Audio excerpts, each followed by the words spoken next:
mais uma matéria, que a graça e a paz do Senhor esteja sobre cada um de vocês. E essa matéria super contemporânea, super atualizada, cosmovisão cristã, cosmovisão missionária. Qual a tendência que vai virar o mundo daqui para frente? Qual a tendência que vai virar as missões daqui para frente? E essa matéria, na verdade, ela nos prepara para entendermos o Apocalipse, nos prepara para entrarmos nas próximas matérias, que vai ser as 7 cartas do Apocalipse e depois escatologia. Então é uma matéria que, na verdade, é um pano de fundo que vai mostrar aí um estudo apontando a tendência, e vamos debater e discutir algumas coisas. Pai de amor e Deus bendito, graças te damos por mais uma matéria, graças te damos, ó Pai, pela tua palavra viva, eficaz, mais penetrante que qualquer espada de 2 fios. Clamamos, ó Pai, abre a porta da palavra e revela-nos a tua vontade, pois sabemos que a tua vontade é boa, perfeita, agradável. Dá-nos sabedoria, dá-nos condições, ó Pai, de podermos viver este tempo, ó Pai, aprovados. Que possamos, ó Pai, ser aprovados por Ti a cada dia, e a cada dia viver o que o Senhor tem para nós. No nome precioso de Jesus. Amém e amém. Página 2 da apostila de vocês, a apresentação. Tudo aquilo que é planejado se torna mais eficaz, além de muito mais produtivo. Isso é muito importante a gente entender, porque quando se planeja algo, você projeta. Quando se projeta, você vê outras opções, você vê outros formatos através do planejamento. Então, muitas vezes a igreja foi roubada ao pensar que ela vai ser recolhida antes da tribulação e não se preparou para a tribulação. Que ela vai ser tirada antes da perseguição e não se preparou, não se planejou. E os filhos das trevas são mais prudentes do que os filhos da luz, planejaram, esquematizaram e fizeram algo aí muito bem pensado. Como servos de Deus, nós temos que entender que servimos a um Deus de excelência, que requer de nós o nosso melhor, além de sabermos que Ele conta conosco para a propagação do seu reino e a expansão da sua obra na terra. E para isso precisamos tornar nosso tempo produtivo e aprendermos a sondar o seu coração. A cosmologia é a área da ciência que estuda as tendências do futuro. As tendências do futuro de uma determinada área ou segmento. A cosmovisão missionária, na verdade, vai analisar o vento de Deus, o agir do Senhor. Quais as tendências para a próxima década no campo missionário? Desta forma, um planejamento se torna eficaz e a colheita realmente abundante. É claro que não podemos nos esquecer da ordem concomitante do nosso Senhor Jesus Cristo: Jerusalém, Judéia, Samaria e confins da terra ao mesmo tempo. Mas temos que ter sensibilidade para saber aonde a nuvem do Senhor se move e quando ela para. Que através deste módulo o Senhor possa lhe abrir a visão espiritual, alargar as estacas e vos levar a um novo nível e patamar espiritual, vos levando a abundantes frutos. Então, na verdade, nós temos que analisar essa visão ampla, essa visão mega. Cosmovisão missionária. Nós vamos trabalhar com a junção de 2 palavras, cosmos e visão. Cosmos e visão. Ou seja, cosmos, na verdade, é o universo, as suas leis, ou o modo mais geral, todo o universo, real, nascido de uma concepção científica ou fantástica. Na verdade, o espaço sideral. Cosmo vem do grego, cosmos com K, que significa mundo, coisa abrangente, né? Visão, perspectivas, tendências. Ou seja, é a ciência geral do universo que estuda as tendências do mundo para o evangelho, para o campo cristão. Como o ramo da filosofia é uma divisão da metafísica que trata do universo como a totalidade dos fenômenos, procurando combinar especulações metafísicas ou evidências científicas dentro do arcabouço coerente. Por exemplo, Daniel nos diz que nos últimos dias a ciência se multiplicará. O avanço da tecnologia e da ciência tem perdurado numa velocidade absurda. As tendências das invenções, as coisas do futuro, tem sido algo realmente impactante. Para entendermos o todo da cosmovisão, pode-se incluir a cosmogonia. Nós vamos falar um pouquinho sobre cosmogonia e vamos falar um pouco sobre cosmovisão. Agora, é importante entendermos isso, que a cosmogonia é a especulação acerca do começo, do nascimento, do surgimento, da criação ou das entidades divinas e humanas. Seus problemas são os seguintes: considerações sobre a natureza do espaço, do tempo, dos primórdios, da eternidade, da necessidade, das mudanças e da contingência. Então, quando nós estudamos, por exemplo, como tudo começou, o que era antes de Gênesis, quando nós estudamos o início, nós estamos tratando cosmogonia. É impossível você entender a tendência do futuro se você não entender o começo. Por quê? Porque na verdade se fecha um ciclo. Então você vê que a Bíblia começa num jardim, e ela começa num paraíso, e ela encerra apresentando um novo jardim e um novo paraíso. Ela encerra mostrando aí um novo começo. Então ela mostra o início de um jardim e ela encerra num novo jardim, que é a eternidade. Então a cosmogonia, ela é tão antiga quanto a fé religiosa. Conforme o artigo sobre a mesma o demonstra, a cosmogonia filosófica, ela teve início nos filósofos pré-socráticos, que procuravam descobrir o elemento básico de todas as coisas e como que esse elemento seria possível pelo resto da criação. Tanto Platão, como a sua doutrina dos universais, quanto Aristóteles, com os seus ensinos sobre o impulsionador inabalável e sobre a substância, traçaram cosmologias elaboradas. Os filósofos cristãos, eles mesclaram conceitos bíblicos e filosóficos em suas descrições. A Renascença, a partir do século XIV, trouxeram aí ideias. Kant declarou que os problemas cosmológicos ultrapassam as proposições da percepção dos sentidos, do conhecimento, estudando sujeitos somente aos postulados da razão, da intuição e do misticismo, tornando-se uma espécie de conhecimento prático.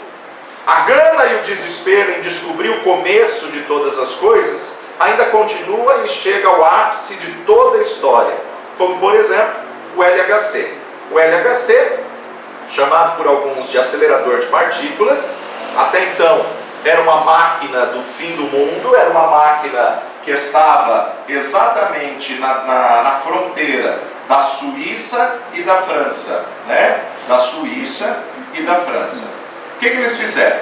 Eles fizeram um buraco aqui, um túnel, que tem 27 metros de profundidade, 27 metros de profundidade, e fizeram aqui um círculo de 100 metros numa hélice. Aonde a gente observa aqui, eles colocaram aqui inúmeros computadores e, segundo dados dos estudos, eles pegam um buraco negro do universo, jogam dentro desse tubo para colocar em choque, para poder ver de onde surgiu o universo. Existem filósofos que dizem que isso pode explodir o planeta. Existem filósofos e estudiosos que afirmam que isso não é uma máquina eficaz, que não é para o homem mexer com isso. E o interessante é que até então esse era a tecnologia mais avançada do mundo nos estudos, nas perspectivas e uma série de coisas, até descobrirem que na verdade esse não era o propósito e o sentido original do LHC, do acelerador de partículas, mas sim fazer sacrifícios de crianças, fazer sacrifícios humanos, e através do LHC eles descobriram a forma de poder tocar em todas as placas tectônicas do centro da Terra e promover um tsunami, promover algum cataclismo que as pessoas chamam de natural, mas ele está sendo incentivado e provocado através do LHC. Recentemente foi inaugurado um acelerador de partículas aqui em São Paulo, em Campinas. Hoje, o acelerador de partículas de Campinas, ele é considerado o mais avançado do mundo. O acelerador de partículas de Campinas ainda não se tem evidências de qual o seu propósito e qual a sua perspectiva de trabalho, mas é uma das máquinas mais avançadas a nível de tecnologia.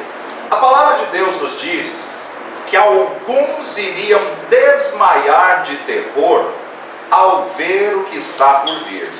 Evangelho de Lucas, capítulo 21, verso 25, nos diz: e haverá sinais no sol e na lua e nas estrelas e na terra, angústia das nações, em perplexidade pelo bramido do mar e das ondas, homens desmaiando de terror na expectação das coisas que sobrevirão ao mundo, porquanto os poderes do céu serão abalados. E então verão ver o Filho do Homem numa nuvem com poder e grande glória.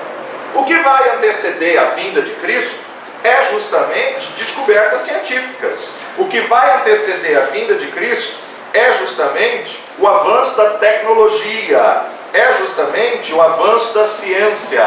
Daniel já falava disso nas suas profecias, e ele encerrou o seu livro no profético, no capítulo 12, dizendo sobre isso. Mas antes de irmos para Daniel, vamos ver o que Mateus diz acerca da mesma passagem de Lucas. Mateus 24, versos 29 e 30.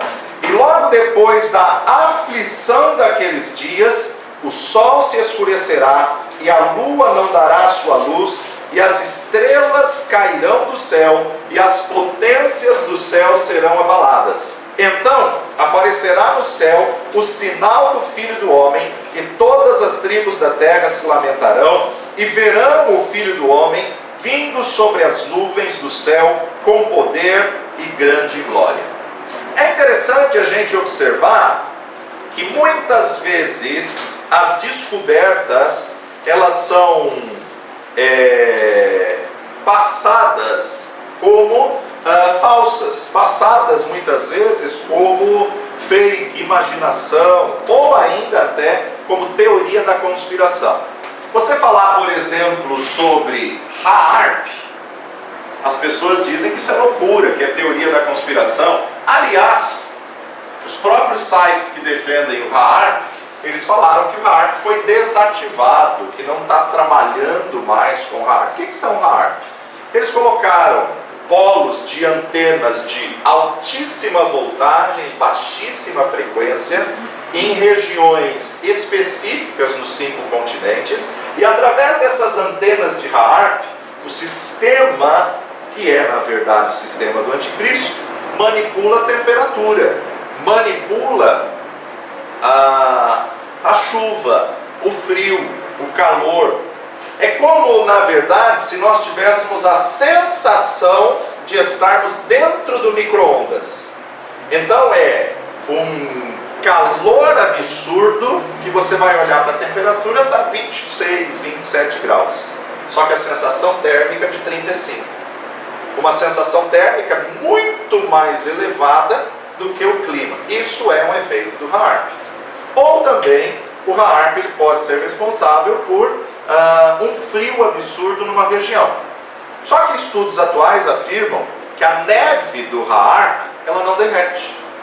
A neve do HAARP ela é diferente da neve natural. A neve do HAARP ela tem outra composição química do que a neve natural.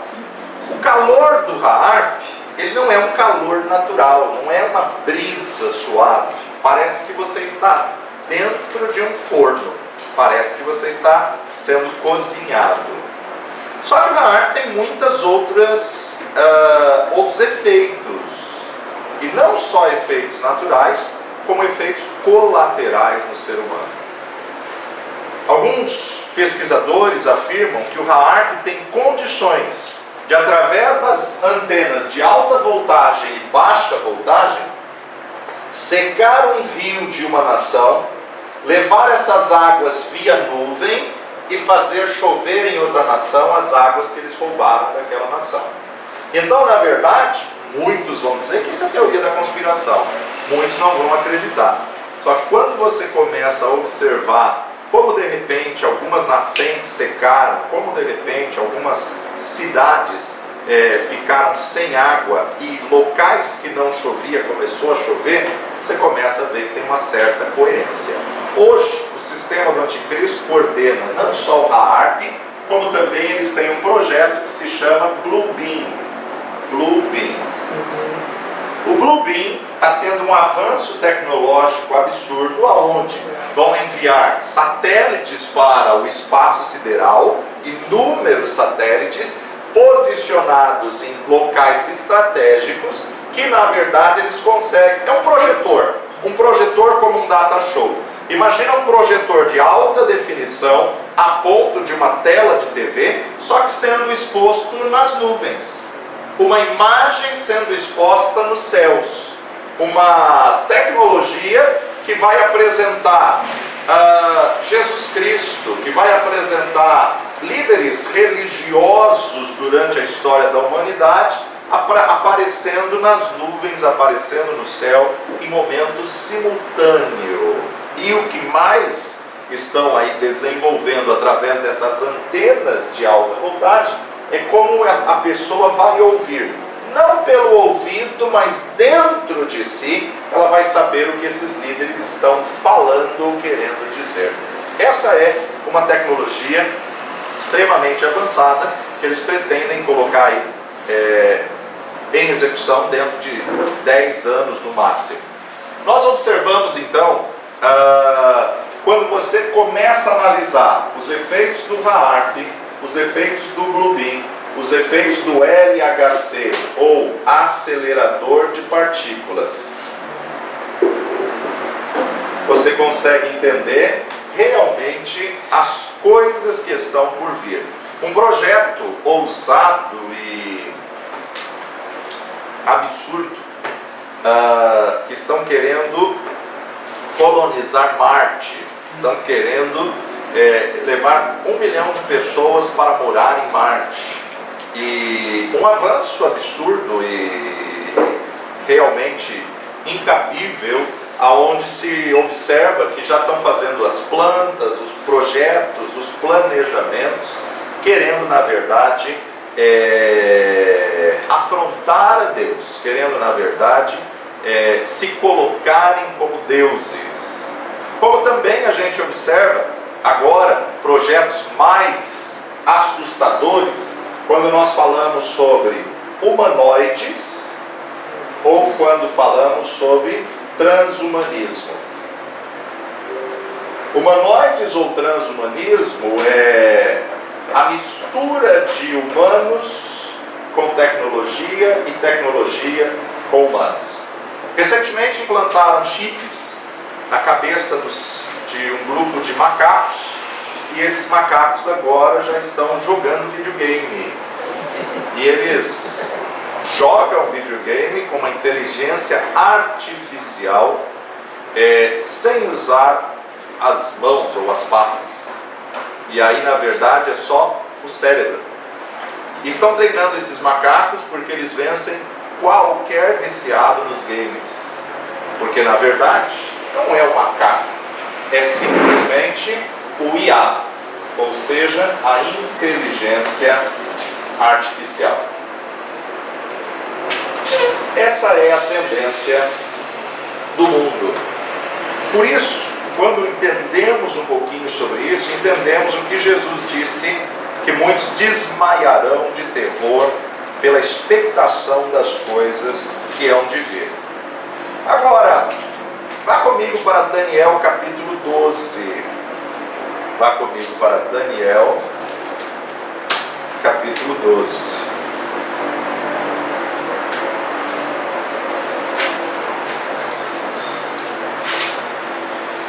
Os últimos tempos, a palavra selada. O que significa a palavra selada? Naquela época, os escritos eram feitos em pergaminho. E quando se fazia em pergaminho, no final se enrolava o pergaminho, derretia a cera e colocava um selo de cera lacrando. Um selo de cera aqui para dizer: o livro está selado. Selado, lacrado. Lacrado para quê? Para ser aberto em outro tempo. Uma mensagem que não é para agora, uma mensagem que é para o futuro. E veja que o profeta Daniel, o homem que teve a maior revelação a nível de tempo cronológico, ele vê não só as 70 semanas, ele vê coisas que ainda não aconteceram. Ele vê coisas que, na verdade, não era só para a época bíblica, a época de Jesus, mas também época escatológica. E ele coloca: naquele tempo se levantará Miguel, o grande príncipe, que se levanta pelos filhos do teu povo, e haverá um tempo de angústia, qual nunca houve desde que houve nação até aquele tempo. Ele está dizendo do quê? Da grande tribulação. Tempo de angústia, a grande tribulação. Mas naquele tempo livrar-se-á o teu povo, todo aquele que se achar escrito no livro. Que livro? O livro da vida. Quem tem uma aliança com Deus, por pior que seja a situação, vai ser livre. Muitos dos que dormem no pó da terra ressuscitarão, uns para a vida eterna, outros para a vergonha e desprezo eterno. Os sábios, pois, resplandecerão com o resplendor do firmamento, e os que a muitos ensinam a justiça refulgirão como as estrelas sempre e eternamente. E tu, Daniel, fecha essas palavras, sela este livro até ao fim do tempo. Muitos correrão de uma parte para outra e a ciência se multiplicará. Imagina Daniel dizer isso logo no período babilônico, logo dentro do período do exílio. Daniel estar trazendo uma revelação, dizendo: sela isso, fecha isso, guarda isso até o tempo do fim. Não só no livro de Daniel, como muitos outros livros proféticos, nós vamos encontrar segredos para o tempo do fim, coisas que estão guardadas. Deus é o Deus que anuncia o fim antes do começo de todas as coisas, e coisas que estão reservadas para nós neste tempo. Uma grande verdade, convicção, segurança que nós podemos ter é que, por pior que se torne a terra, Deus nos guarda. Deus guarda o seu povo. Deus não nos abandonou. Passamos por adversidades, passamos por lutas, mas ele fala: quem está no livro da vida vai estar seguro. Quem está no livro da vida pode passar pelo vale da sombra da morte, mas não pode temer mal algum. Tu, Daniel, fecha essas palavras, cerca essas palavras, sela essas palavras num livro, até o fim do tempo. Muitos correrão de uma para outra parte e a ciência se multiplicará. E eu, Daniel, olhei, e eis que estavam outros dois, um desta banda à beira do rio e outro da outra banda à beira do rio. E ele disse ao homem vestido de linho que estava sobre as águas do rio: que tempo haverá até o fim das maravilhas? E ouvi o homem vestido de linho que estava sobre as águas do rio, quando levantou a sua mão direita e a sua mão esquerda ao céu e jurou, por aquele que vive eternamente, que depois de um tempo, e tempos, e metade de um tempo, depois de um tempo, 1 ano, e tempos, 2 anos, e metade de um tempo, 3 anos e meio. Ou seja, rompeu o acordo de paz de 7 anos, os últimos 3 anos e meio, que serão terríveis. E quando tiverem acabado de destruir o poder do povo santo, todas essas coisas serão cumpridas. Eu, pois, ouvi, mas não entendi. Por isso eu disse: Senhor meu, qual será o fim dessas coisas? E ele disse: vai, Daniel, porque essas palavras estão fechadas e seladas até o tempo do fim. Muitos serão purificados, embranquecidos e provados, mas os ímpios procederão impiamente, e nenhum dos ímpios entenderá, mas os sábios entenderão. E desde o tempo em que o contínuo sacrifício for tirado e posto à abominação desoladora, haverá 1290 dias. Bem-aventurado o que espera e chega até 1335 dias. Tu, porém, vai até o fim, porque repousarás e estarás na tua sorte no fim dos dias. O método da cosmogonia de inquirição nacional e científica distingue-se das narrativas puramente míticas sobre a origem e a natureza do universo, com frequências ligadas à cosmogonia. Quando falamos de cosmogonia, você sempre tem que pensar sobre nascer do mundo. Você sempre tem que pensar sobre criação, sobre o Éden, o jardim de Deus. Cosmogonia é o que aconteceu antes de Gênesis 1. As teorias que especulam o passado. Alguns dizem bilhões de anos. Não é bilhões de anos. A contagem cronológica, ela começou no quarto dia, quando Deus firmou o sol, a lua, os astros e as estrelas para a contagem de dias, meses e anos. Então, tudo que caiu antes do quarto dia, cai no eterno. Tudo que aconteceu antes do quarto dia não tem um referencial de 24 horas. Não tem um referencial de uma semana, um mês, um ano. Tudo que caiu antes do quarto dia, se você fizer até o teste do carbono 14, vai dar bilhões de anos. Por quê? Porque entrou na eternidade. Pode ser quarto dia mais uma hora, vai dar bilhões de anos. Então, na verdade, nós temos que entender quanto tempo foi o primeiro, segundo, terceiro dia. Nós sabemos. Entrou no eterno. A origem do mundo ou do universo, quem se preocupa com isso é a cosmogonia. Qualquer teoria que se propõe a nos dizer como as coisas começaram, entra no campo da cosmogonia. Hoje em dia, a gente sabe aí, muitos estudiosos têm aceito a teoria da partícula Deus. A partícula Deus, que é como se fosse uma assinatura de Deus em toda a criação, um código universal em tudo que foi criado por Deus, ou seja, todas as coisas. Mas quando tratamos de cosmogonia, nós estamos falando criação, Éden, nascer do mundo, lá atrás, passado. Quando tratamos de cosmovisão, é o futuro, o fim das coisas. Cosmovisão cristã, a tendência do Evangelho para o futuro. Cosmovisão missionária, a tendência de missões para os últimos dias. Como vamos cumprir a grande comissão? Uma coisa é verdade, as eras mudaram, o mundo não vai voltar mais ao antigo normal, está tudo mudando, mas a palavra de Deus permanece a mesma. A palavra de Deus não muda. E outra coisa interessante é, a grande comissão não venceu, ainda continua. Ide por todo mundo e pregai o Evangelho a toda criatura. Como ir por todo mundo num período que não podemos viajar?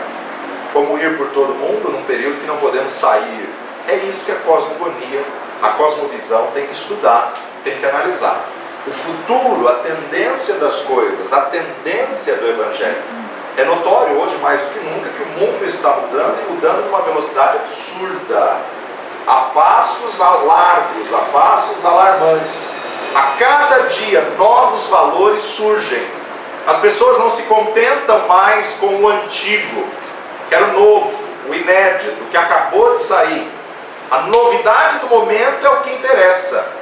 E se a igreja não acompanhar essas novidades, se a igreja não acompanhar essas mudanças, ela fica para trás.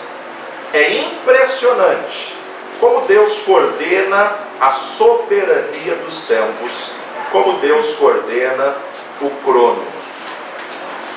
Eu gosto muito da obra de C.S. Lewis, As Crônicas de Nárnia. C.S. Lewis, As Crônicas de Nárnia.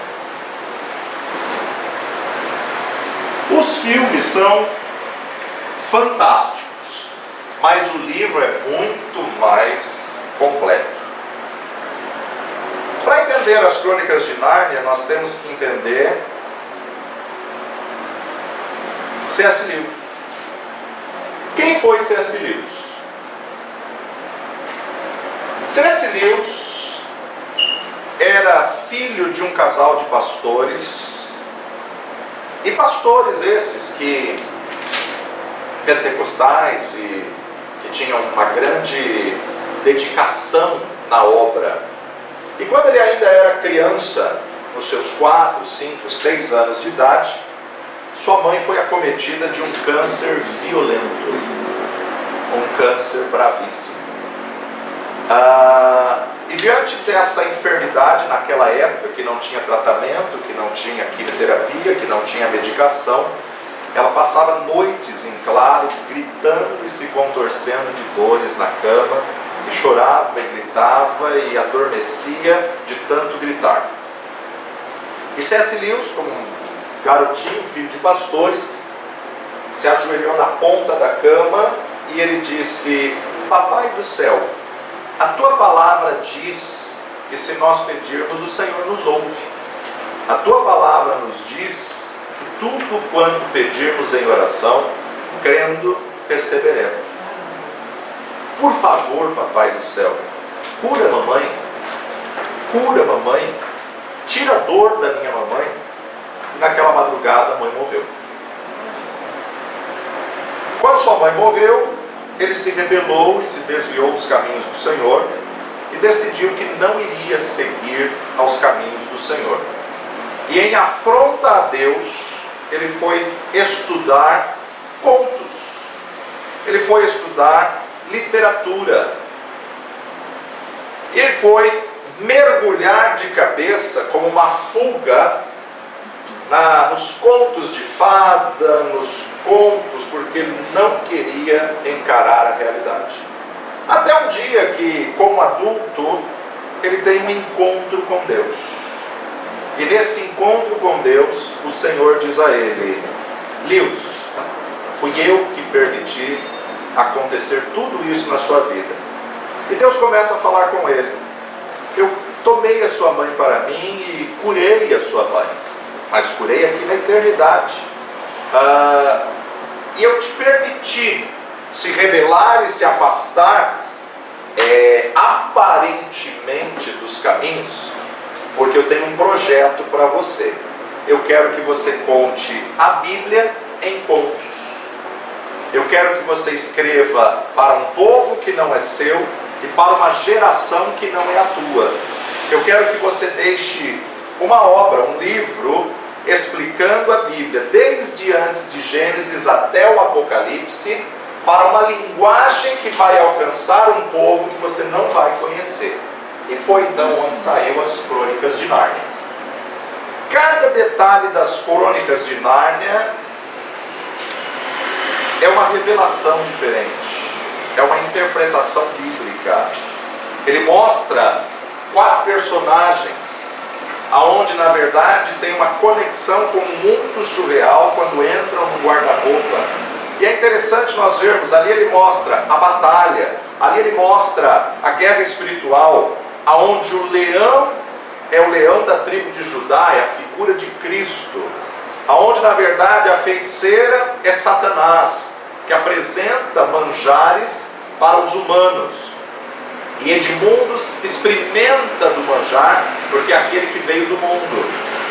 Em cada ponto ali nós podemos ver só Deus para capacitar alguém para colocar a mesma mensagem da palavra de Deus em outra linguagem, atingir outro povo e hoje ter isso em filme, só que o filme é infinitamente inferior ao que tem a obra. Então a gente observa que ele teve uma experiência com uma cosmovisão. Ele na verdade vê a verdade do Evangelho e coloca numa outra linguagem, e essa linguagem é uma linguagem de códigos, é uma linguagem enigmática.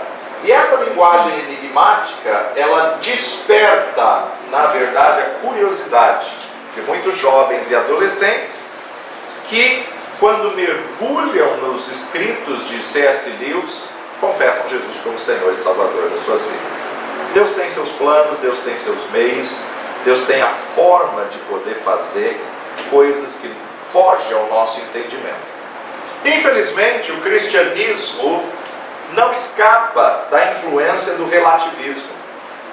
O cristianismo também tem sofrido consequências dessa transformação no cenário mundial.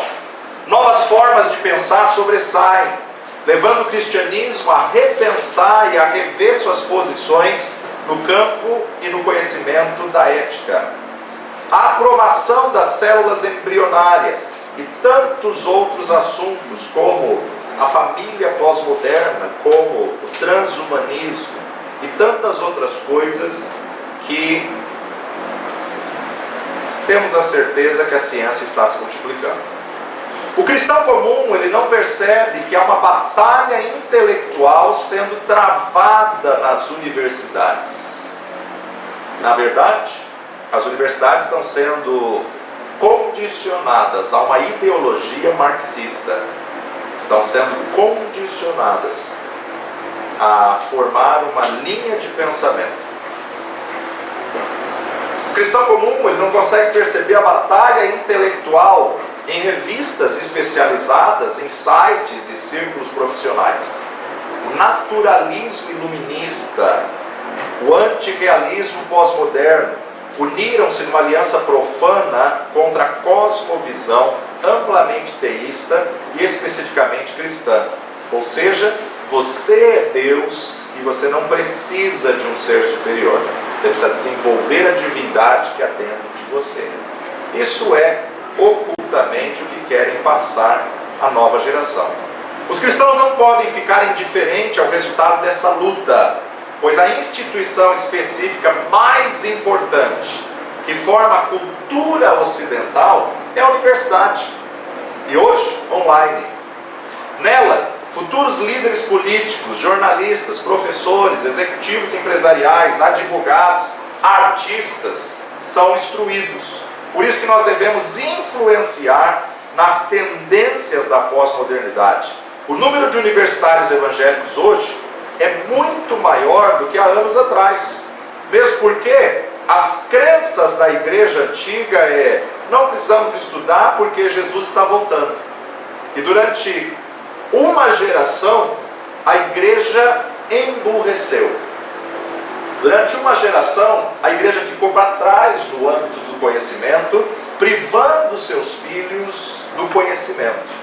E o próprio Jesus nos diz em Mateus capítulo 22, versículo 29.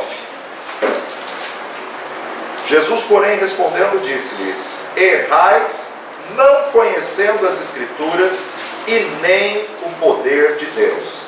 Errais, não conhecendo as Escrituras e nem o poder de Deus. Oséias capítulo 4, versículo 6: o meu povo foi destruído porque lhe faltou o conhecimento.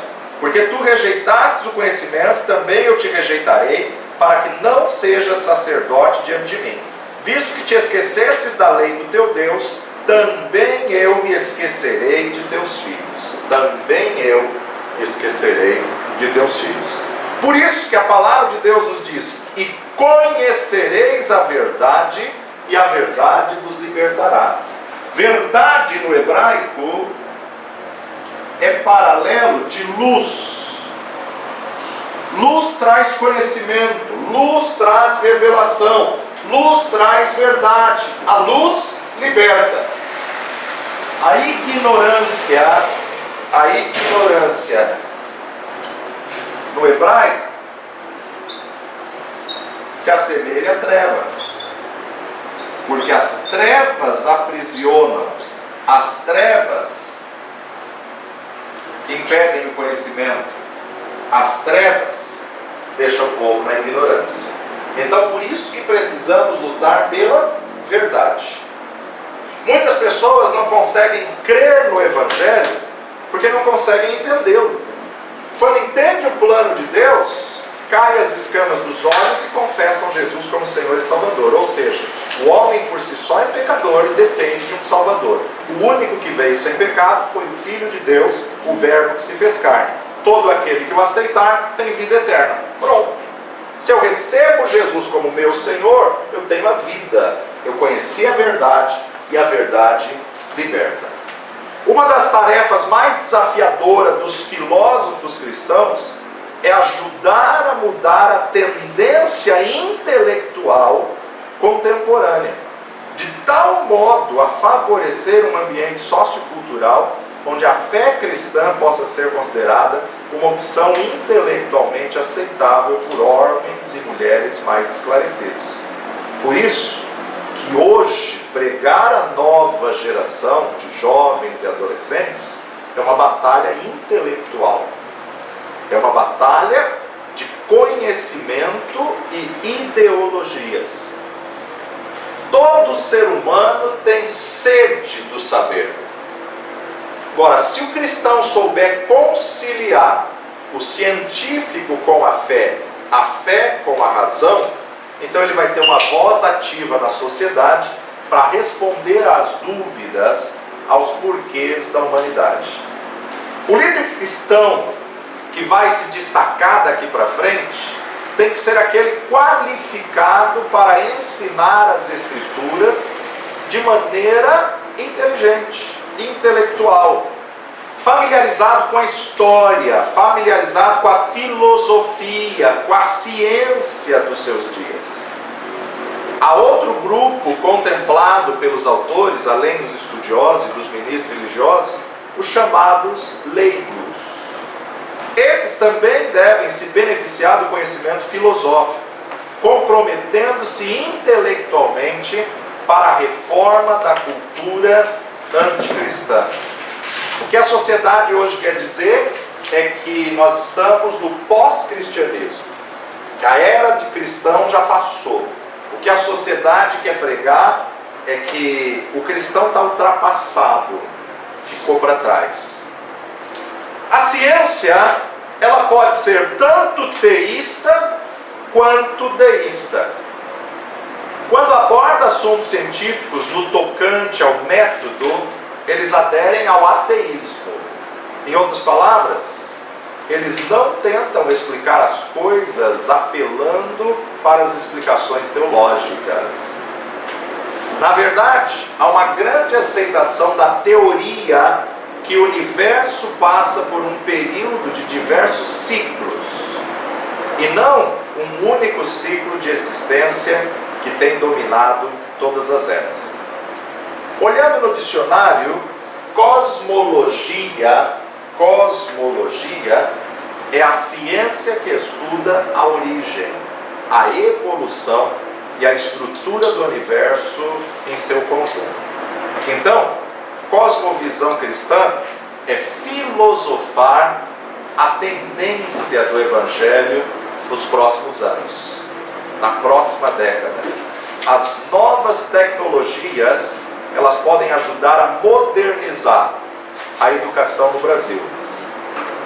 Há escolas hoje que têm a lousa digital. Cordeirópolis é um exemplo disso.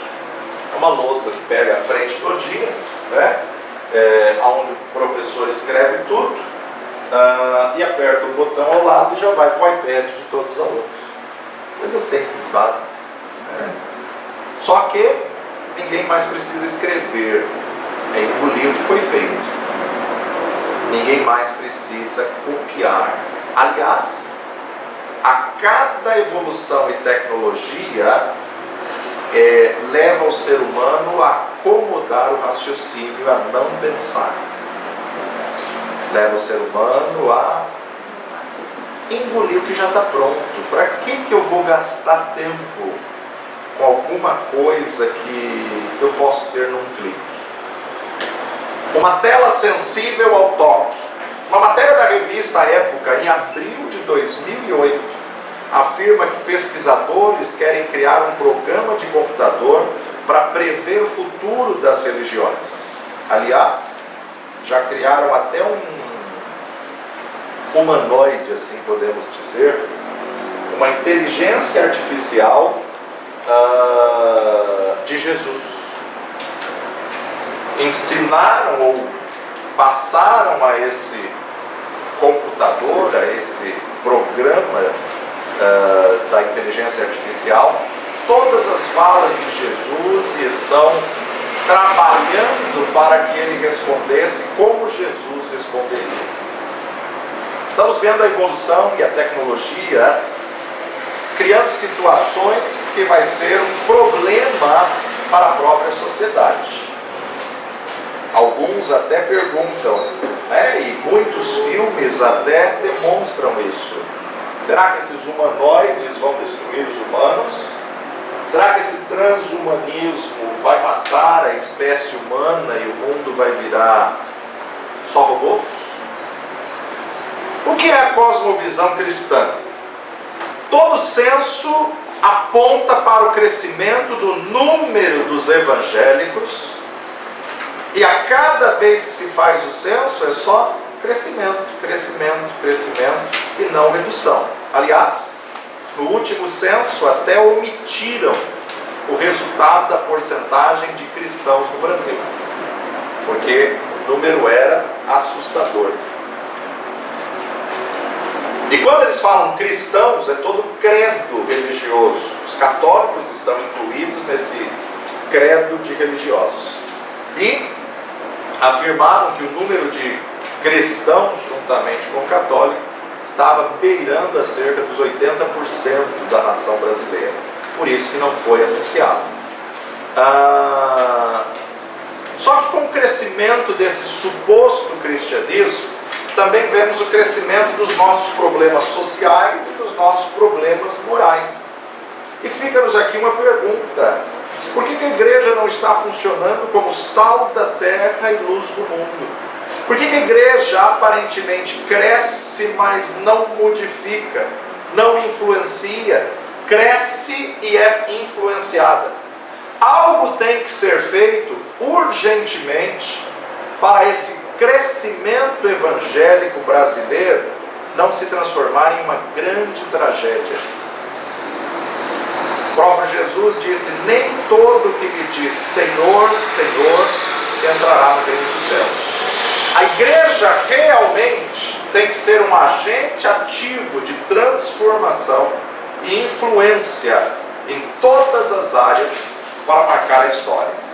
Na verdade, o estudo da cosmovisão cristã pode ser chamado de calvinismo social ou face social do calvinismo. Ou seja, na verdade, uma determinada forma de conceber a relação entre Deus e o cosmos, a criação e o homem, a queda e a redenção, com a proposta de viver o reino de Deus na forma mais ampla possível. Cosmovisão cristã, ela pode ser entendida basicamente como uma visão total do mundo e da vida a partir dos princípios revelados por Deus nas Escrituras. Agora, por outro lado, o mundo está vendo as mudanças e as tendências do Evangelho, e com isso está ainda que contrariado de dar espaço para a opinião cristã e a posição bíblica. Dizer sobre o fim do mundo há 5, 10 anos atrás era utopia. Hoje, qualquer repórter, nem que seja para colocar em dúvida, diz: seria isto o fim do mundo ou o tempo apocalíptico que a Bíblia diz? Então tudo já se dá espaço e se analisa a posição bíblica, a posição cristã. Os novos espaços na mídia.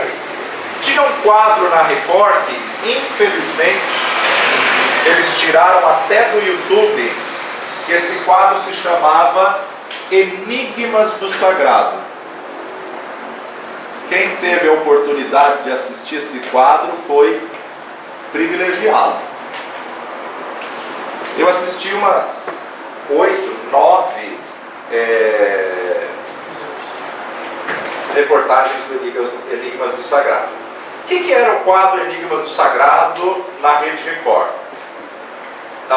Eles pegavam um texto bíblico, por exemplo, Davi resgatando a arca. E aí eles pegavam cientistas físicos, químicos, médicos, pegavam pessoas de diversas formações e colocavam em debate isso para provar o texto bíblico. Então, por exemplo, na matéria que eu assisti, Davi resgatando a arca, os físicos, químicos fizeram a análise, reconstruíram a arca como ela foi ordenada por Deus a Moisés, lá no Pentateuco, e na mesmo tamanho, na mesma composição, banharam ela de ouro e refizeram o trajeto que Davi fez para trazer a arca para Jerusalém. E eles observaram o quê? Que na mesma composição, com a mesma madeira, revestida de ouro, naquele trajeto, a arca se tornou um gerador de energia de alta voltagem de 15.000 volts. O que isso significa? O milagre não foi tocar na arca e morrer fulminado ali na hora. O milagre era os sacerdotes tocar na arca e não tomar choque. O milagre era os sacerdotes tocar na arca e não morrer. Quando Deus ordenou que o sacerdote que podia carregar, conduzir, que o levita tinha que colocar nas varas que carregavam a arca, mas não podia tocar na arca, Deus estava privando o povo de um choque, de uma descarga elétrica. Então, assim, através de cientistas físicos, químicos e tudo mais, eles conseguiram provar que realmente é uma verdade o que a Bíblia diz, quando Zadocô morreu fulminado, porque ele tomou um choque, no mínimo, de 15.000 volts. Outra matéria que eles passaram no Enigma do Sagrado era a batalha de Davi e Golias, onde eles colocaram o tamanho exato de Davi e o tamanho exato de Golias, onde eles colocaram um garoto com uma funda e, enfim, foram provar por que quando Davi lançou a pedra na funda, Davi arremeteu a pedra, Golias caiu para frente. A Bíblia é clara em dizer que ele caiu para frente, embora no seriado aí eles mostraram ele caindo para trás. Mas por que ele caiu para frente? Porque Golias sofria de um mal que se chama gigantismo. É normal o gigantismo ter tontura. E quando ele tem tontura, ele se lança para frente. O gigantismo, na verdade, é a defesa do organismo para o equilíbrio, ele se lança para frente. E quando ele se lançou para frente, ele caiu com o rosto em terra, como a Bíblia diz, por sofrer do gigantismo. Então essa matéria, essa reportagem, esse quadro na Record, Enigmas do Sagrado, tinha um propósito muito interessante: comprovar os fatos bíblicos realmente como eles são. Se o sistema hoje televisivo, de reportagens e de internet quisesse anunciar a palavra de Deus, eles têm conteúdo suficiente para convencer o mundo de que a Bíblia é a verdade. Mas não é interesse do sistema deste mundo, que está governado pelo sistema de Satanás. Não é interesse do sistema do anticristo mostrar que a Bíblia é a verdade.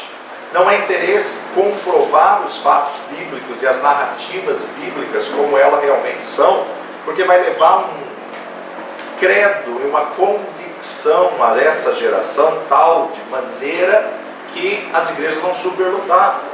Então, na verdade, eles não têm esse interesse. Na verdade, da essência da palavra, o termo foi se adaptando à inspeção do mundo, ou à percepção do mundo. A inspeção do mundo, a opinião do mundo, ou a contemplação do mundo, ou seja, as tendências do mundo na perspectiva do cristianismo, as tendências do cristianismo para o futuro. As pessoas querem adaptar essa geração, essa sociedade, à Bíblia, mas não adaptar a Bíblia a essa sociedade. Tanto é que alguns até querem atualizar a Bíblia, dizendo que ela está ultrapassada, antiquada, quando na verdade a ordem de Deus é que nós temos que nos adequar à palavra e não a palavra se adequar às nossas vidas. Pode passar o mundo inteiro, mas a palavra do Senhor não vai passar. Deus não muda, o que Ele falou, falou, e o que Ele escreveu é o que vai acontecer. Os céus são os céus do Senhor, a terra Ele deu aos filhos dos homens. Agora, Deus estabeleceu a sua palavra acima de todas as coisas. Se explorarmos o conceito de cosmovisão, nós podemos adotá-la como uma ferramenta poderosa de expansão de um cristianismo integral. Pensando fora da caixa, porque viciamos os nossos pensamentos em um conceito já pré-concebido do que já existe. Somos desafiados a compreender a nossa interação com o pensamento secular, as tendências da época, o lugar da ética, bem como as implicações do pensar cristão para a construção dos modelos de organização social. A igreja cresce e aumentam os problemas sociais. Esse é o choque. Algo está errado para ela não ser mais o sal da terra e a luz do mundo. Não tem mais salgado, não tem mais temperado e não tem mais iluminado. Onde está a falha? O que está acontecendo? Nós precisamos analisar essa verdade e precisamos nos dar conta onde estamos errando para podermos voltar à essência de todas as coisas. Há um crescimento, é fato, mas um crescimento deficitário do Evangelho, que não tem dado respostas relevantes para os desafios do mundo contemporâneo. O mundo mudou e está mudando numa velocidade absurda. O sistema, o cosmos, já está no futuro. Os crimes hoje são cibernéticos. Os roubos hoje são online. Adaptados por um clique do computador. Pode-se explodir bombas, pode-se destruir impérios, vírus, roubo de senhas. E com essa pós-modernidade, a igreja não está acompanhando essa evolução. O dinamismo de informação, de dados, de transmissão da mensagem com este impacto. Então nós somos desafiados a compreender a nossa interação com o pensamento secular, as tendências da época, o lugar da ética, bem como as implicações do pensamento cristão para a construção dos modelos da organização social. A igreja cresce e aumenta os problemas sociais. Esse é o choque. Algo está errado com esse crescimento deficiente. Então, as igrejas estão planejando seus cultos aos sem igrejas. Os desigrejados é o número que mais cresce, e principalmente depois da pandemia. Pessoas que querem Deus, mas não querem a igreja. E mais, tem uns que querem Deus, mas não querem a sua palavra. Sem a palavra não tem Deus, porque Deus e a sua palavra é o mesmo. Os produtores cristãos imitam a coqueluche mundana do momento, em termos de música, de entretenimento, e os preletores, muitos deles falam o que dá certo e não o que é certo. Falam o que a pessoa quer ouvir e não o que precisa ouvir. Mexem com o emocional, a psique, tocam a necessidade material e financeira. O mundo evangélico televisivo parece ter sido sabotado por legiões de falsos especialistas em tentar fazer o melhor que podem para convencer o mundo de que a igreja pode ser tão inclusiva, pluralista e de mente aberta. Não se fala mais sobre pecado e pecados nos programas de televisão evangélica. Não dá ibope, cai na mídia Então fala-se sobre prosperidade, materialismo, coisas humanas, mundanas.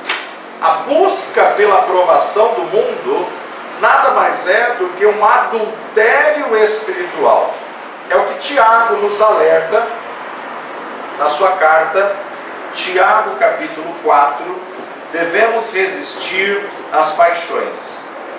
De onde vêm as guerras e pelejas dentre vós? Porventura não vem disto, a saber, dos vossos deleites, que nos vossos membros guerreiam? Cobiçais e nada tendes, sois invejosos e cobiçosos e não podeis alcançar. Combateis e guerreais e nada tendes, porque não pedis. Pedis e não recebeis, porque pedis mal, para o gastardes em vossos deleites. Adúlteros e adúlteras, não sabeis vós que a amizade do mundo é inimizade contra Deus? Portanto, qualquer que quiser ser amigo do mundo, constitui-se inimigo de Deus. Ou cuidais vós que em vão, diz as Escrituras, o Espírito em quem nós habita tem ciúmes? Antes dá maior graça, portanto diz, Deus resiste aos soberbos e dá, porém, graça aos humildes. Sujeitai-vos, pois, a Deus, resisti ao diabo, e ele fugirá de vós. Chegai-vos a Deus, e ele se chegará a vós. Limpai as mãos, pecadores, e vós de duplo ânimo, purificai o coração. Senti as vossas misérias e lamentais e chorais. Converta-se o vosso riso em pranto e o vosso gozo em tristeza. Humilhai-vos perante o Senhor, e ele vos exaltará. Irmãos, não faleis mal uns dos outros. Quem fala mal do seu irmão, julga seu irmão, fala mal da lei, julga a lei. E se tu julgas a lei, já não és observador da lei, mas juiz. Há um só legislador e um juiz, que pode salvar e destruir. Tu, porém, quem és que julgas a outrem? Então nós observamos aqui que o apóstolo Tiago traz uma grande verdade. Quem quiser ser amigo de Deus, vai se tornar inimigo do mundo. Quem quiser ser inimigo de Deus, se torna amigo do mundo. A mensagem cristã, ela não pode ser torcida para se conformar com a instabilidade da opinião do mundo. Ela não tem que se adequar aos padrões do mundo, ao sistema do mundo. A verdade bíblica, ela é fixa e constante, e não é sujeita a mudança ou a adaptação. A opinião do mundo, por outro lado, está sempre em fluxo constante. Os pós-modernistas perderam completamente o interesse pela verdade, insistindo que não existe mais uma verdade absoluta ou uma verdade universal. Tudo é relativo nessa geração. O pós-modernismo é um passo trágico na direção errada. Creem em uma verdade relativa. E se você confronta, não, é o meu jeito de pensar. E não concordam que você pense diferente. Para o pós-modernista, a realidade é que o indivíduo imagina que aquilo seja daquela forma. Isso significa que o que é verdadeiro é determinado subjetivamente por cada um. Não existe tal coisa como a chamada verdade objetiva, como a autoridade que governa ou se aplica universalmente a toda a humanidade. Alguns que se intitulam cristãos, determinadamente estão negando a exclusividade de Cristo e abertamente estão questionando a sua alegação de ser Ele o único caminho para Deus, que na verdade é o que a palavra nos afirma. João 14,6. Disse-lhe Jesus: eu sou o caminho, a verdade e a vida. Artigo pessoal definido: o único caminho, a única verdade, a única vida. Ninguém vem ao Pai senão por mim. Não tem outro caminho, não tem outra verdade, não tem outra forma de chegarmos a Deus. É somente por intermédio de Cristo Jesus, nosso Senhor. Ele é o único caminho. Atos capítulo 4, verso 12. e em nenhum outro há salvação, porque também debaixo do céu nenhum outro nome há dado entre os homens pelo qual devamos ser salvos. Então, ele é o único caminho, a única verdade e a única vida. 1 Timóteo capítulo 2, verso 5. Porque há um só Deus e um só mediador entre Deus e os homens, Jesus Cristo, homem. A palavra é o absoluto. A palavra não tem negociação. Deus falou, está escrito na palavra. Deus falou, é imutável. Não adianta a gente querer mudar a verdade da palavra. Precisamos recuperar a distinção do Evangelho. Precisamos reconquistar a nossa confiança no poder da verdade absoluta de Deus. E precisamos proclamar com ousadia que Cristo é a única verdadeira esperança para o povo desse mundo. É a única verdadeira esperança para a sociedade. Uma multiplicidade de movimentos de cunho espiritual emergiu nesse início do nosso milênio. Surgiram novas e diversas seitas esotéricas, místicas, mágicas e intelectuais, bem como denominações neopentecostais e movimentos de avivamento no interior de igrejas tradicionais, como a renovação pentecostal nas denominações clássicas do protestantismo, e o movimento dos carismáticos da Igreja Católica Romana.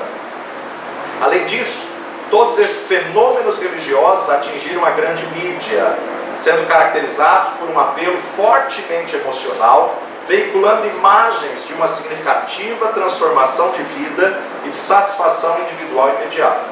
Uma procura por respostas práticas, utilitárias e imediatas. A igreja hoje, em vez de procurar a renovação da mente pela palavra, para amar a Deus também com entendimento, ela se conforma ao mundo. A renovação da palavra, Paulo nos diz em Romanos capítulo 12, pode até incluir o versículo 1 aí.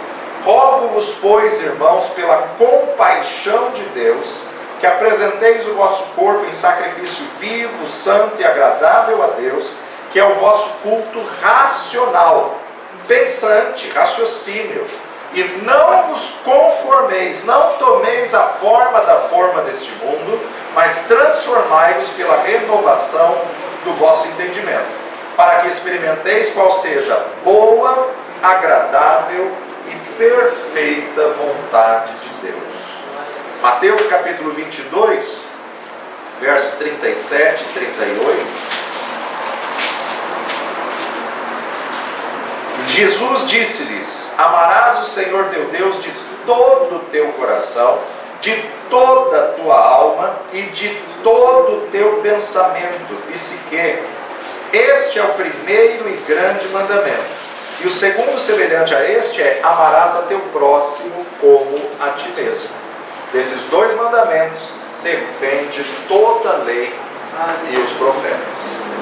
Então, o que Paulo nos traz e o que Jesus nos traz é: não se conforme, não se adeque aos padrões de sistema deste mundo. O mundo, a mídia, o cosmos, a televisão, para os mais sofisticados, o mundo da última moda filosófica. Nós temos que tomar cuidado com as filosofias pós-modernas e com as mudanças que querem nos adequar, nos fazer engolir, dizendo que o mundo mudou, a sociedade não é mais a mesma e que nós temos que ceder e temos que nos adequar ao mundo. Não. Se está na palavra, nós recebemos. Se não está, não podemos aceitar. Porque pode passar os céus e a terra, mas a palavra do Senhor, essa não vai passar.